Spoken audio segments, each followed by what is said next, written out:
Hola, estamos muy contentas de darles la bienvenida de nuevo a este podcast Participar nos une.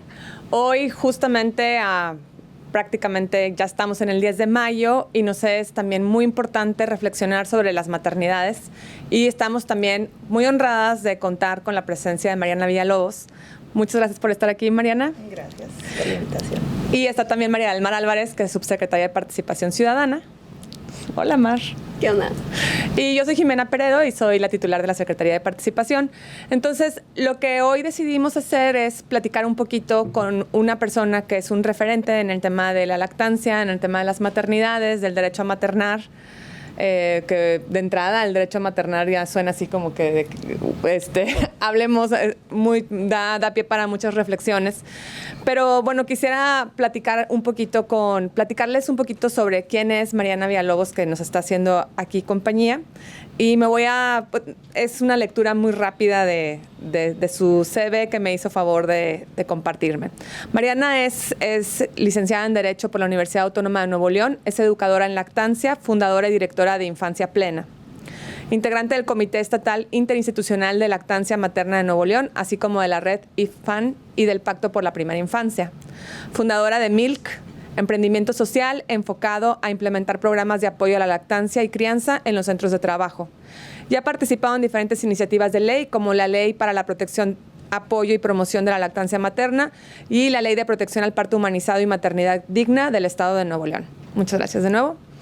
Mariana, a ver, ¿cómo comienza desde la maternidad individual? ¿Cómo la llevas cómo es ese momento personal en donde dices, esto es político, ¿no? Tengo que dar el paso a vincularme, generar más allá de tus reflexiones, que me imagino también estaría interesantísimo escuchar en qué momento dices, la maternidad es un movimiento adentro de mí y me está llevando a hacer algo más hacia afuera. Cuéntanos un poco esa historia. Pues fíjate que sí tiene mucho que ver, como muchas personas activistas que estamos en estos temas, y claro, como muchas mujeres también, de pronto viví esa parte de la maternidad, de la idealización que venimos arrastrando desde lo heredado, ¿no? Desde lo soñado. Entonces, te casas y pues la maternidad para poder sentir esa realización, para que esté completa tu vida. Y bueno, ¿no? Pasé por todo un proceso, el tema de fertilidad, al momento de sentirme molesta, ¿no? De por qué, si es mi deseo poder realmente maternar, no puedo lograrlo.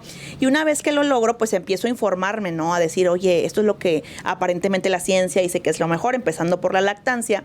Estando yo como abogada, litigando materia fiscal administrativa, ¿no? En otro rubro completamente distinto a lo de hoy.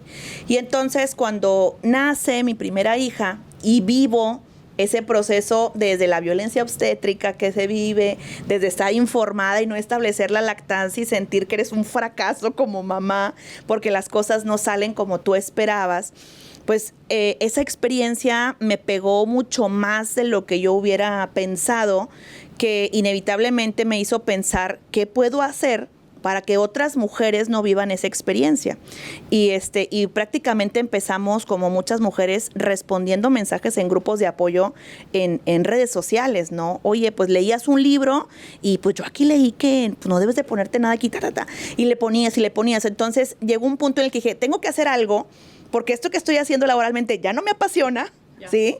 Ahora esta parte, y hubo una situación crucial, una compañera que puso que pues sí, estaba muy enamorada de la lactancia y todo lo demás, pero que ella trabajaba en un centro comercial y pues no tenían esa política. Y yo le dije, pues es un derecho, ¿verdad? Que tienes tú y que no sé qué tanto y la ley federal.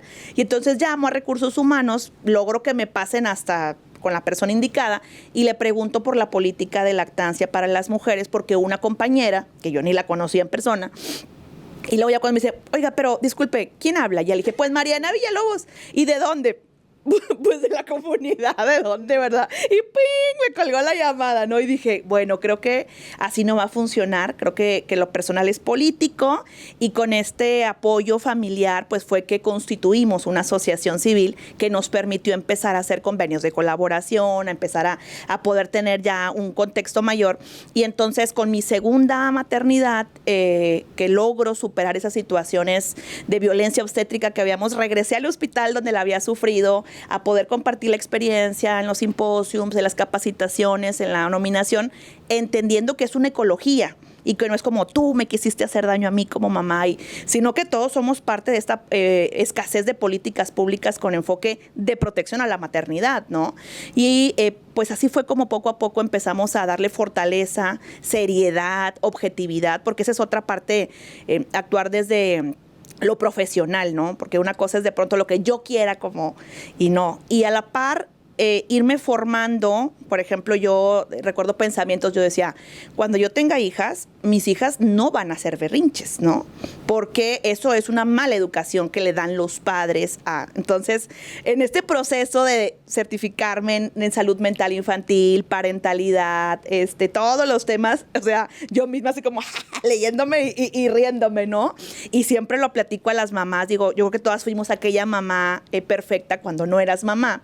Y cuando vienes y te das cuenta de la realidad, de lo que significa, porque cada hija y cada hijo es distinto, inevitablemente necesitas tú mismo irte como fortaleciendo, reforzando e identificando esas partes, pero que nunca van a ser posibles de lograr si no contamos con un entorno y con políticas públicas que garanticen nuestro derecho a maternar libres de violencia. Oye, pero entonces, en el segundo embarazo, tú ya estás metida en estos temas, regresas al hospital empoderada. Con mi bebé amarrada. Ya con tu bebé amarrada. ¿Y luego qué pasa con el tercer bebé? Bueno, todavía una experiencia más significativa, porque todo ese embarazo, cuando mi tercera hija tenía 9 días de nacida, yo estaba con ella colgada en la mesa de la ley de parto humanizado en el Congreso, ¿no? Porque pues habíamos estado avanzando y esto empezó a avanzar de una forma que nunca me esperé que avanzara tan rápido y con tanta intensidad, porque algo que debo destacar es que hemos tenido la fortuna de que la mayoría de las puertas que hemos tocado se han abierto y ahí es donde, aparte de todo esto, pues nosotros siempre impulsamos este movimiento de hacerlo desde el enfoque de cultura de paz y desde el enfoque de la colaboración, porque de pronto hacerlo desde lo visceral, pues como de pronto es algo individual y tengo que pensar en todas las interseccionalidades de las demás compañeras y hacerlo en colaboración, ¿no? Entonces, ha sido como en cada una de las maternidades que he vivido, ha sido distinto, lo he vivido de forma distinta. La lactancia, no se diga, yo llevo ya 9 años de lactancia ininterrumpida, con 2 tándem. Entonces, en mi segunda maternidad, estoy en el hospital, por ejemplo, y estoy con mi bebé recién nacida y con mi hija de 2 años, y pasa la enfermera, ¿verdad? Va a ocupar el biberón. Y la veo yo y le digo, no lo necesito. Creo que no, señorita. Dice, señora, dice, y ya entraron y cuando acordé ya había 4 o 5 personas y dándoles una plática de lactancia en tándem y ellos, qué interesante, mire, aquí nunca habíamos, y que no sé qué tanto. Y entonces cada embarazo me permitía vivir una experiencia y como observar las áreas de oportunidad en otro sentido, ¿no? De, bueno, esto faltó, ahora esto. Por supuesto que no dejamos nunca de tener algo que pudo haber sido mejor o perfectible en cuanto a la política pública que nos respaldaba o a las decisiones que tomamos, pero creo que cada experiencia nos ha ido enriqueciendo.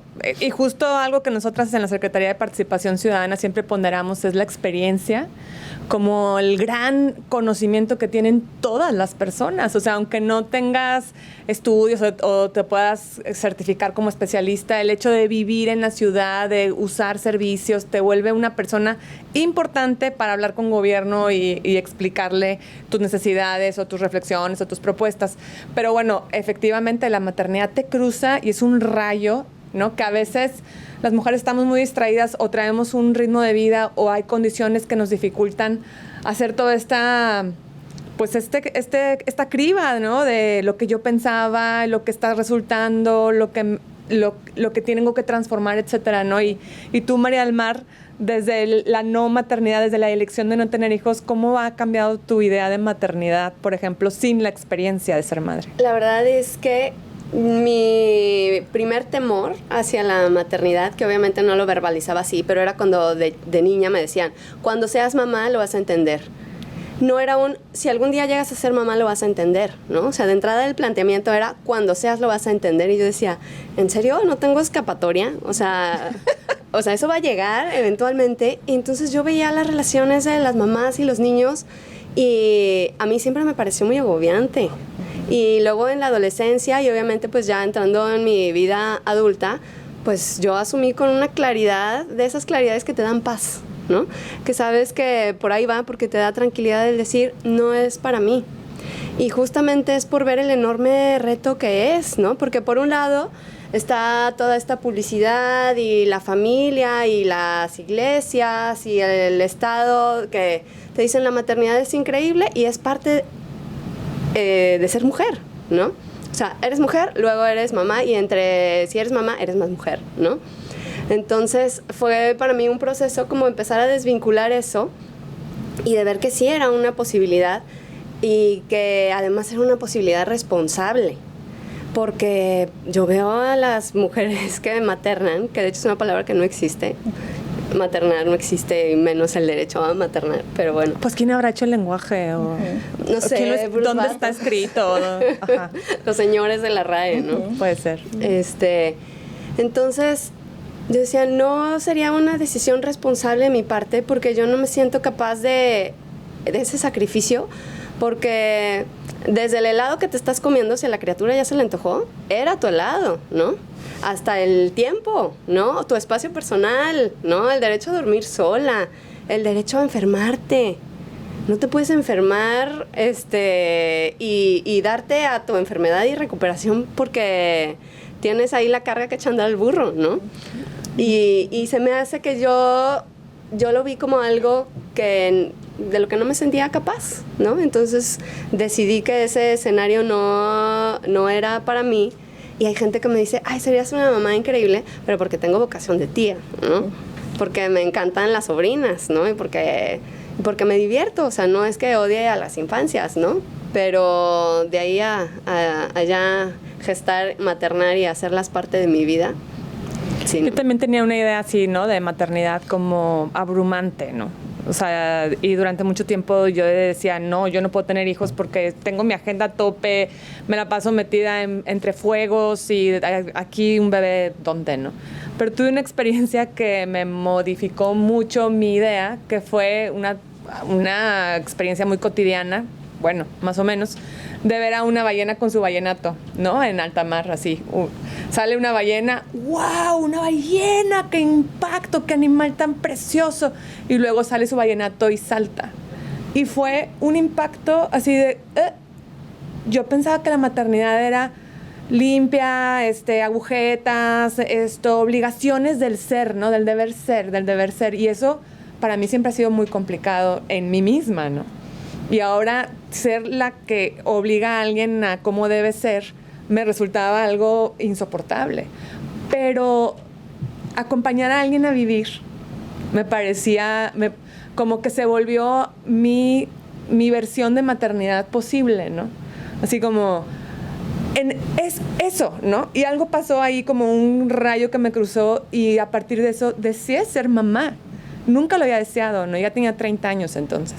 Entonces ya fue, y efectivamente, cuando yo tengo a mi primer bebé, es una experiencia tan traumática en tantos sentidos de lo que yo pensaba que era y lo que es y así. Pero me acuerdo que algo que pensé con mucha claridad, bueno, además de decir a favor del derecho a decidir siempre, ¿verdad? La maternidad tiene que ser deseada o las mujeres valen cacahuate, ¿no? Porque es durísima la maternidad, o sea, como que fortalecí mi postura pro elección, ¿no? Y a mí me cruzó mucho lo que dice la compañera, porque a mí me gustaría, en mi ideal, que todas las mujeres y todas las personas, antes de poder realmente tomar una decisión, supieran realmente lo que es la maternidad. Porque tenemos como un ideal, de pronto como muy falso, de lo que es la maternidad. Y entonces de entender, mira, o sea, antes pensábamos los menores de edad, los niños que les pertenecen a las familias, adultitos, y ahora no, o sea, decidir desde esta visión de, ok, ¿estás dispuesto a acompañar el crecimiento y el desarrollo de una persona sujeta de derechos, con derechos humanos especiales, que todo lo que representa, y darte la oportunidad también de conocer la otra cara, de decir, esos pequeños pagos que no son parte de, pero que nos regala el acompañamiento, que son invaluables, ¿no? O sea, la experiencia de un parto libre de violencia, la experiencia de la lactancia, la experiencia de una pijamada, de hacer figuras con sombras, de etcétera, de un picnic, o de cosas que solo podrías hacer con otros niños y niñas y que sabes verte reflejado en ellos y en ellas, pues son situaciones que te dan la dopamina y la serotonina necesaria para continuar otro tiempo, ¿no? Lo que pasa es que cuando ves a esa mujer que está en friega siendo mamá, no está la fórmula del amor que esa mamá recibe de ese niño o niña. O sea, y eso como que te da toda esa fuerza. Claro. Y la otra cosa que se me fue el avión que no compartí es que ahí me di cuenta de la fuerza política que puede tener la maternidad. Porque te levantas, o sea, por esto justamente. O sea, haces cosas que tú dices, ¿cómo logré esto? Uh-huh. De verdad. Y mi vida, todavía en condiciones de privilegio, pero aún así yo dije, la madre, qué difícil se me puso la vida. Y podemos echar un ojo y ver en qué condiciones están las mujeres maternando y sacando adelante a sus hijos e hijas. Y entonces dices, si esto se volviera un poder político, ¿no? Si las mamás nos habláramos, como hablaron las madres de la Plaza de Mayo en Argentina, como hablan cuando a veces se habla de las madres, pero como un movimiento feminista, digo, madres, esto se vuelve muy transformador y tú de hecho estás ahí, ¿no? Claro, sí, las mamás que estamos decididas a crear mejores espacios y un mundo mejor para nuestros hijos y nuestras hijas, somos capaces de todo. Pero además ¿sí? Yo creo que ustedes se han ido incluso, a ver, esta es mi narrativa, o sea, yo elijo las palabras y la forma en que las coloco en un discurso que posiciono públicamente, ¿no? Porque esto de romantizar las maternidades también hace mucho daño, ¿no? Romantizarlas para el lado bonito, pero también para el lado feo el de la madre abnegada, ¿no? Claro.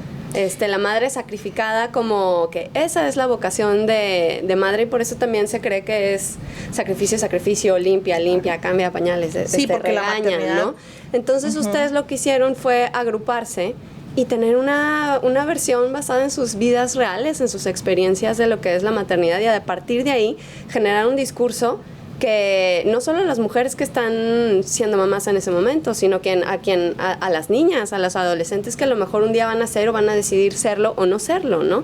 Pero a partir de una narrativa ya colocada en las mujeres, en la vivencia de todas ustedes y capaz de repercutir en la exigencia de una política pública que haga la maternidad mucho más gozosa. Claro, y cuando estamos decididas a sacudirnos el patriarcado de la maternidad, te puedo asegurar que incluso estamos sanando a las madres que nos criaron, ¿no? Nosotros tenemos grupos de abuelas que acuden y que narran, mi mamá es una de ellas y la que encabeza, de vivir esa experiencia, decir, pero ¿qué hice con ustedes? O sea, soy la peor, no sabía que esto no y que esto no era lo mejor y el daño que les hice con esto. Y luego decir, a ver, no es tu culpa, ¿sí? No debemos de maternar desde la culpa ni decidir desde la culpa, sino reconocer todos aquellos obstáculos estructurales que tú viviste y que te impidieron realmente tener acceso a las condiciones dignas. Entonces, honro todo lo que hiciste conmigo, todo eso bueno, esos buenos días, esos cariños, esas comidas, todo lo bueno que me diste y que a pesar de todo lo malo que hubo, que se tiene que nombrar y que no debe haber existido porque yo no lo merecía, ni nadie lo merecíamos, poder decir, claro, pero ahora nos abraza y nos conjunta el deseo de darle lo mejor a ese niño o esa niña que estamos amando en igual. Y entonces tú jalabas para un lado maternidad, tú tenías una idea de la maternidad, yo tengo ahora otra, pero nos estamos ahora anclando porque queremos ambas lo mejor. Y entonces sanas tú, sano yo, y le damos la oportunidad a las infancias de poderlo hacer, ¿no? Y esto no va a ser posible si no tenemos grupos de apoyo. Los grupos de apoyo para nosotros son esenciales. Que las mamás nos podamos ver de frente, escuchar, no ser juzgadas, poder decir cómo te sientes.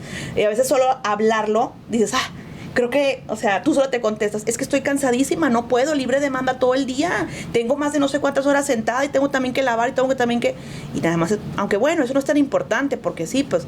Y bueno, como dicen, también mi esposo tiene la responsabilidad. Y entonces lo que debo hacer... Y solas van, claro. Veo que has reconocido que mereces el apoyo de tu familia, que se llama corresponsabilidad. Veo que has identificado y ya me cobija ese grupo, entonces yo regreso a mi casa a decir, a ver, familia, vamos a reorganizarnos porque soy la mamá, pero no soy la criada de todos. Entonces, todos vivimos aquí, todos vamos a ver, mamá, a ver, suegra, ¿quieres ayudarme? Déjame la fruta picada y a aprender a hablar. ¿Qué necesitas para maternar? Es un tema que de pronto las mujeres no nos damos la oportunidad. Queremos siempre ver qué nos toca, qué nos dan. Hay que atrevernos a decir, necesito esto, lo merezco y es mi derecho tenerlo. Uf, qué interesante todo lo que estás compartiéndonos. También pienso en cómo esos grupos de acompañamiento se vuelven también grandes escuelas, ¿no? En donde escuchas a una mujer hablar y te rebota y te espejea tanto, ¿no? Y de repente ya incluso no necesitas hablar, sino hacer silencio para acomodar todo esto que estás escuchando. ¿Cómo nacen estos grupos de apoyo? O sea, ahorita comentaste un poco como la suegra, la pareja, etcétera. Pero en tu experiencia, ¿cómo has visto germinar estos espacios? Y no sé, pensándolos, por ejemplo, si conoces algún grupo de vecinas, si conoces algún grupo que a lo mejor no sea necesariamente familia, sino mujeres desconocidas que tienen una necesidad común y se encuentran para apoyarse. Sí, nosotros, por ejemplo, en Infancia Plena fue nuestro primer programa, los grupos de apoyo a la lactancia. Lactancia Materna, un acto de amor, es nuestro grupo de apoyo que empezó antes que la asociación. Hoy en día tenemos más de 23,000 mujeres en ese grupo de apoyo. Hemos acompañado muchísimas lactancias y de ahí se desprenden otros grupos. Está el grupo de Porteo Monterrey, están los grupos de Danza con Bebé, están grupos también, por ejemplo, de Lactancia Liga de la Leche. Hay muchos tipos de grupos y todas nos vamos como diciendo, bueno, es el que me queda más cerca, a mí me queda mejor lo digital y luego nos vemos en lo presencial, pero sentir que eres parte de una comunidad y que aunque sea un grupo específico de un tema, por ejemplo, como es la lactancia, los pañales de tela, el porteo, son los principales grupos a los que nosotros pertenecemos, de ahí se van derivando otras cosas. Oye, de pronto vamos a hacer, por ejemplo, cuando hemos hecho taller de proyecto de vida para madres. Es un taller que a ellas les interesa, oye, ¿cómo que puedo ser más que mamá? ¿Y qué onda con mi desarrollo profesional? Y entonces no soy una mala madre si me voy a trabajar, y entonces no tengo que ser la esposa perfecta, y entonces es normal que no tenga deseo sexual en este periodo del posparto y que no soy un objeto sexual en mi familia. Y hablarlo, conversar, canalizar, tener formación para decir, aquí hay una zona donde hay un foco rojo y decir, oye, veo que está esa situación, ¿te gustaría que exploráramos esto? Y han surgido temas de violencia tremendos, ¿no? De, oiga, quisiera platicar con usted algo. Es que fíjese que, ok, entonces lo que traes no es el problema de lactancia, ese fue la excusa para poder descubrir que estabas viviendo violencia familiar.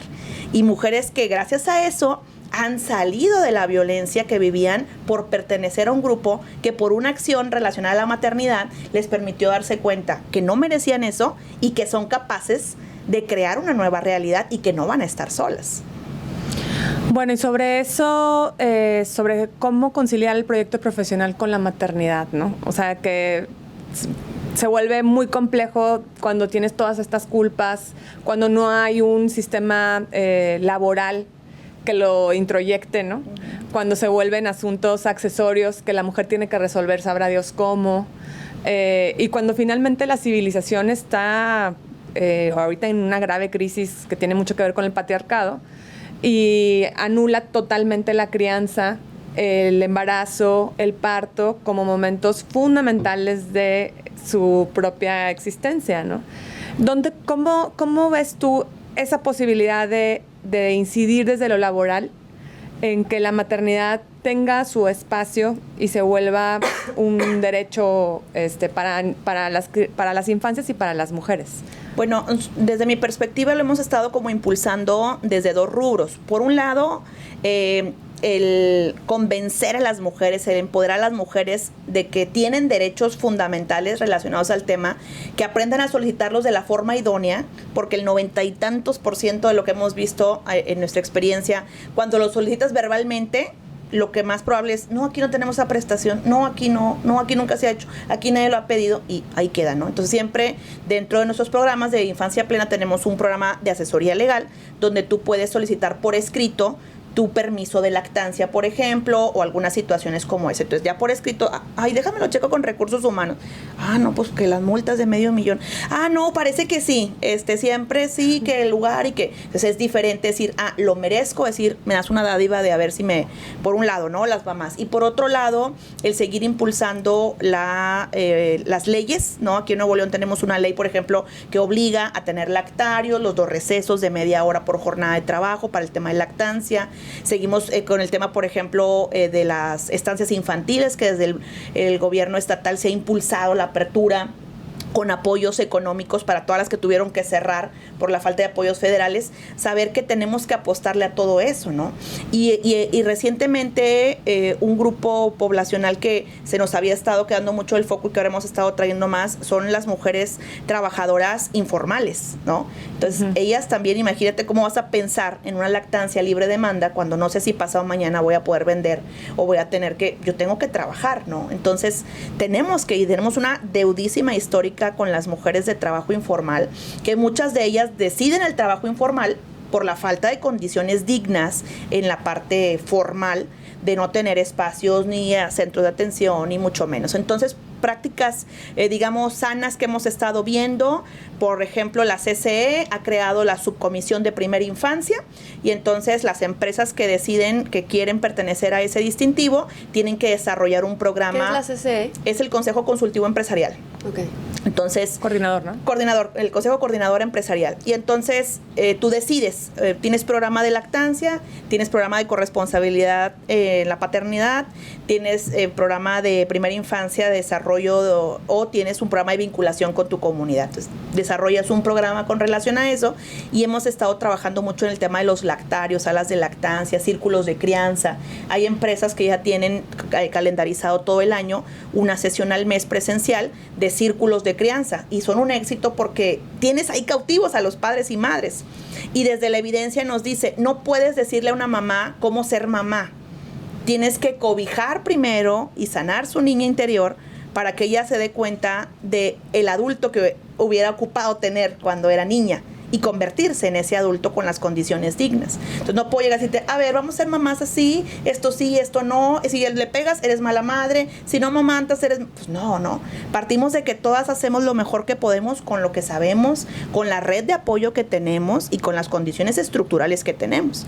Y entonces partir de las competencias reflexivas nos permite justamente reflexionar, oye, ¿qué necesito? Oye, ¿qué tengo que pedir? ¿A dónde tengo que tocar la puerta? Y empezar ahora sí a trabajar en la parte formativa, ¿no? De aprender nuevas formas de maternar. Oye, y así como las mujeres madres están tan pilas, tan puestas, haciendo incidencia con las empresas y demás, ¿los papás están haciendo algo similar? O sea, en el sentido de que pues exijan que se amplíe o que se dé su permiso de paternidad, que sea igual de amplio para que también puedan estar con su cría, ¿no? No, y es recién un tema... nacido. O, por ejemplo, cuando se enferma alguna de tus hijas, cuando se enferman las hijas, ¿quién pide el permiso para faltar al trabajo?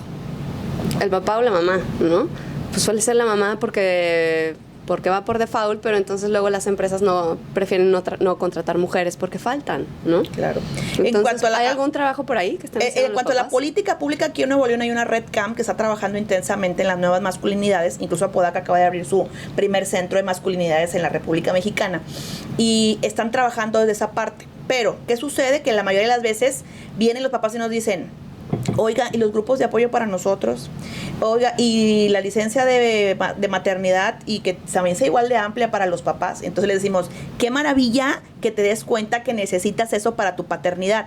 Te invito a organizarte con tus iguales, porque nosotras no vamos a poco a ceder ese tiempo ni tenemos la obligación de maternarles a ustedes. Entonces, no maternamos a quien no parimos, ese es un principio básico de nuestros grupos de apoyo, y sí colaboramos, sí hacemos sinergia, sí tenemos un feminismo liberal que trabaja en colaboración con espacios exclusivos separatistas, pero trabajando desde la colaboración, pero reconociendo que no tenemos que hacer un trabajo que no nos corresponde. Entonces, ¿hay esfuerzos aislados? Sí los hay, pero no lo suficientes como para realmente aparejar lo que... Si tú, por ejemplo, conoces, y te invito a que hagas una investigación de los compañeros que tienes tú en gobierno, que tienen ustedes en gobierno, pregunten quién se toma sus 60 días de paternidad. Yo recientemente le pregunté a un compañero que acaba su mujer de dar a luz, y me dijo, si hago eso, regreso y no encuentro oficina. ¿sí? Y entonces eso te habla de esa parte interna como hombres, incluso que aunque esté la política, no te sientes en condiciones de hacerla. Pero tienen 60 días los hombres. Aquí en Nuevo León se logró que los hombres ya tengan 60 días de paternidad en lugar de los 5 días que se les dan. Y hay casos aquí de compañeros que ya lo han pedido y nos han compartido a través de la Red Camp su experiencia de cómo fue para ellos estar 60 días ahí y decir, ¿cómo le hago para no ser una carga para mi pareja y realmente ser corresponsable? Porque pues no puedo amamantar, no puedo hacer muchas cosas, pero ¿cómo sí? Entonces viene otro reto, pero el primero es reconocer que mereces, hacerlo valer y seguir impulsando lo que necesitas para llegar a donde debes estar. Wow, yo no tenía idea, 60 días para hombres, pues ahora sí que las personas que nos están escuchando y como bien dices, en gobierno, esto también tiene que ser pues es una lucha cultural en realidad, ¿no? Una toma de conciencia, necesitamos que más hombres tomen conciencia de que el patriarcado también ha frenado muchísimo su desarrollo como personas y les ha puesto en unas condiciones pues muy afectantes también a sus personalidades. Lo que pasa es que no se han organizado y bajo el rol de ser la parte en una situación de violencia, como que la mujer víctima, el hombre, el agresor, también impide que se tomen mucha conciencia de una redención, digamos, de la masculinidad en este sistema tan desigual, ¿no? En donde el hombre puede ser el papá amoroso, la pareja apoyadora, la pareja... Yo no jamás creo que hubiera funcionado mi lactancia si los papás de mis hijas no me apoyan, no comprenden la importancia y no ven que esto tiene que seguir todo lo posible para el bienestar de ambas, ¿no? Entonces, pues es una lucha y ahí el Estado creo yo que es quien tendría que dar el gran primer paso, ¿no? Que es coordinar todas estas políticas públicas que faciliten la toma de conciencia de las mayorías.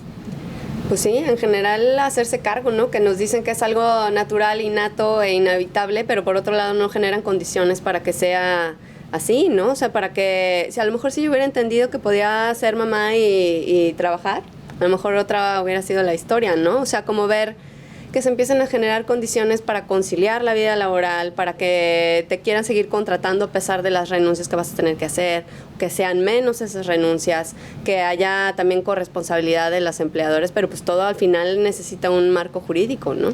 Sí, o sea, en verdad yo pienso que ahorita, por ejemplo, que hay muchísimas mujeres, por ejemplo, aquí en la Secretaría, no tengo la estadística, pero yo creo que 8 de cada 10 no tienen hijos y muchas dicen con toda claridad no quiero tener hijos. O sea, las jóvenes hoy están como muy claras en ese no deseo.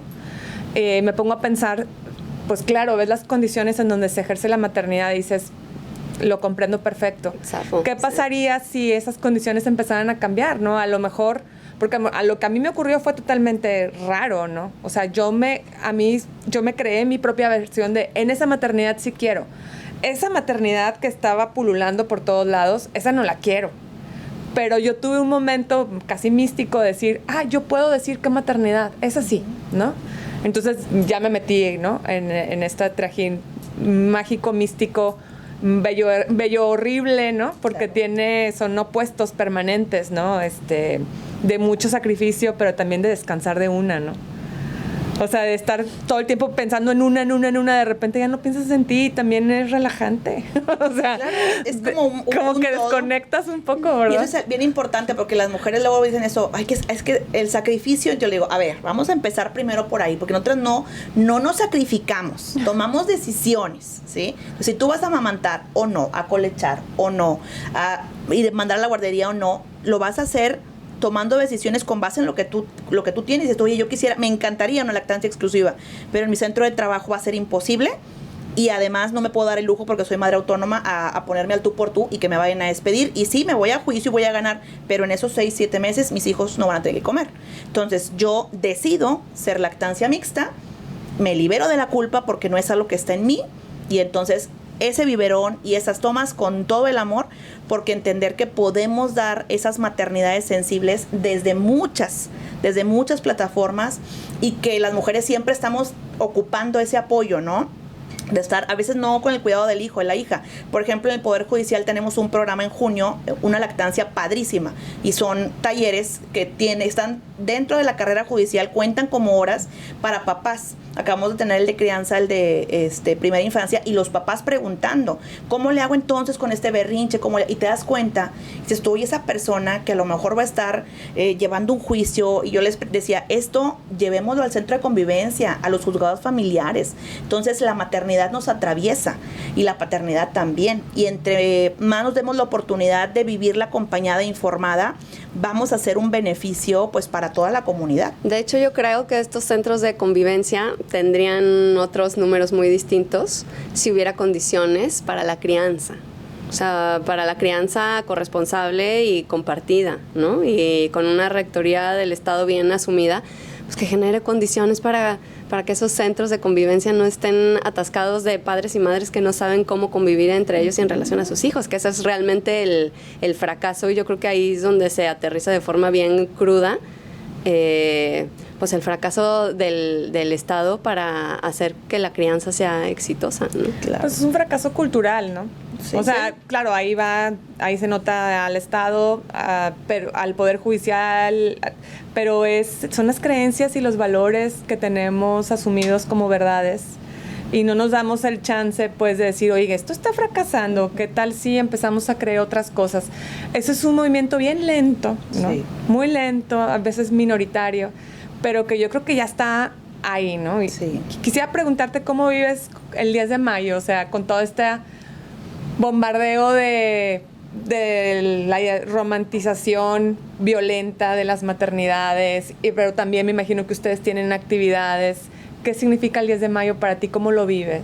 Bueno, es una fecha de agradecimiento, porque yo agradezco tener la dicha de acompañar a mis 3 hijas, de ser la persona que les permite y que hace todo lo posible por sanar todo lo que tiene negativo para poder ser la mejor compañía para ellas, de agradecer que aprendo tanto de ellas, pero también un momento de reflexión, de no olvidarnos, por ejemplo, de las madres con brazos vacíos, ¿sí? Que no tienen condiciones ni siquiera para despedirse de su hijo o de su hija cuando nace sin vida, y situaciones como esa, madres en el trabajo informal, madres migrantes. Entonces nos invita también a la reflexión, a decir, bueno, qué compromiso prioritario, porque quisiéramos hacer todo, pero ni el tiempo ni el recurso nos lo permite, y algo que he aprendido en política pública y ese activismo es que tienes que tener prioridades y decir 1, 2 o 3 líneas de acción y todo lo que puedas sobre esas. Si te desvías, yo decía, si vendes palomitas, si no vas a comer palomitas de cacahuates, sí, porque no avanzas, ¿no? Entonces,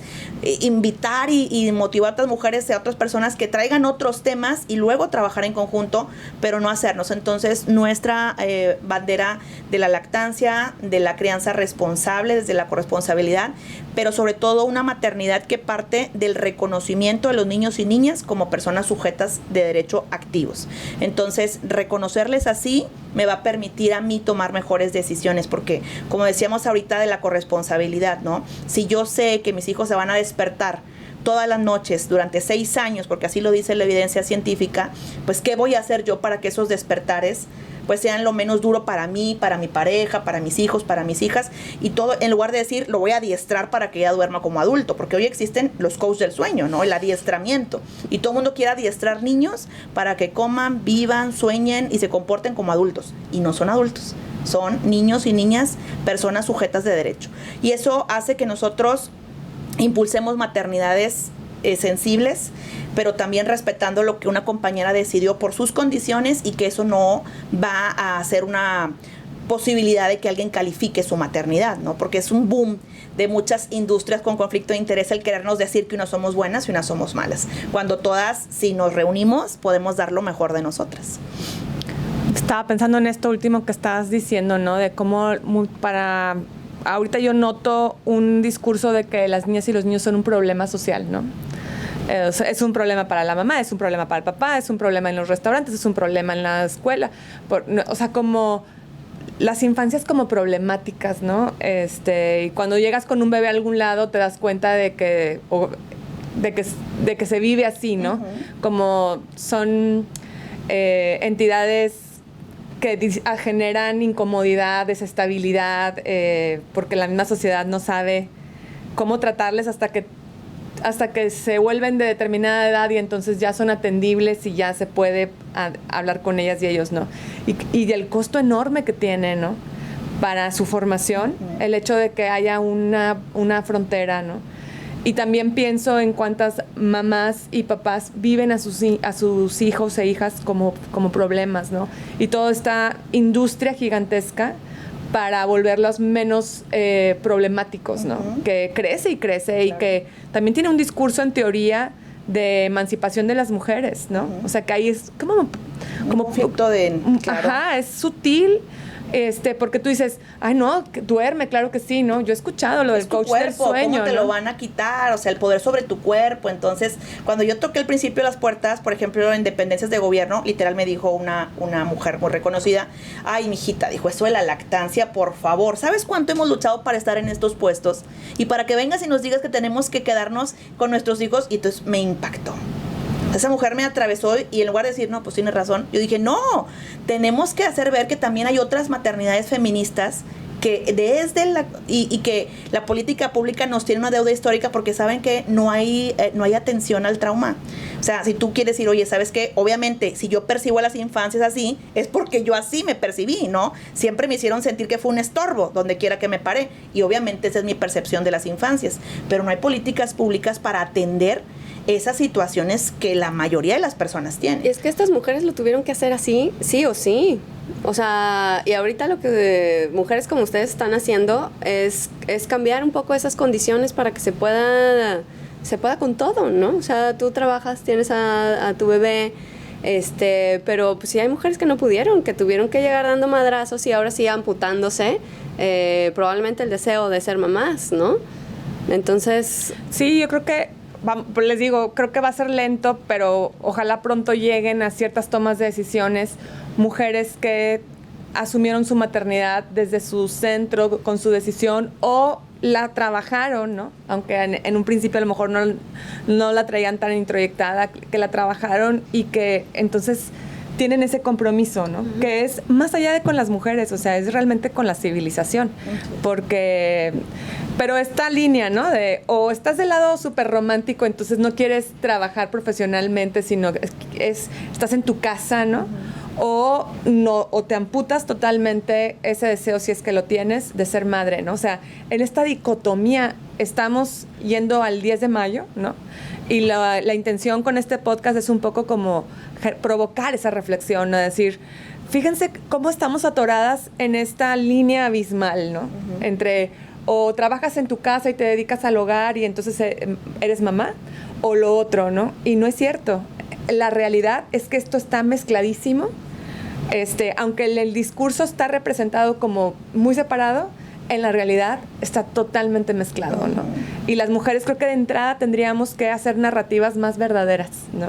Más desde en primera persona y menos dejar que nos hablen los comercios y la industria, ¿no? Que hable por nosotras. Claro, y empezando por el propio origen del 10 de mayo, ¿no? O sea, que todo el mundo, cómo fue boicoteado, ¿no? Por el mismo gobierno, decir, ay, va a ganar la que traiga la foto con más hijos, cuando el origen realmente era la lucha del reconocimiento de lo que era el trabajo materno. Entonces, apropiarnos realmente del origen de esta festividad, poder entender que gracias a todo lo que las otras compañeras hicieron, hoy tenemos más oportunidades para decidir cómo maternar y si maternar o no, y que tenemos un compromiso con las infancias para que cuando les llegue su momento puedan decir, maternar se siente así recuerdo a las madres, viviendo en plenitud con sus sombras, pero en plenitud, y entonces puedo decidir si voy o no a ser mamá, pero no arrastrando esta idea de lo que yo recuerdo, del sufrimiento, del terror, del dolor, del sacrificio, de la narrativa de decir sacrifiqué, cuando realmente solamente estuvimos decidiendo orilladas a lo que teníamos. Oye, Mariana, ¿cómo damos contigo? Cuéntanos un poquito de a dónde pueden las personas localizarte, si tienes algún lugar a donde pueden acudir. Claro, les invito a que nos visiten en www.infanciaplena.org. Ahí está nuestra página web y dentro de ella van a poder encontrar el link para nuestro grupo de apoyo a la lactancia. También viene ahí la liga para el WhatsApp y ahí pueden también escribirnos y les podremos canalizar.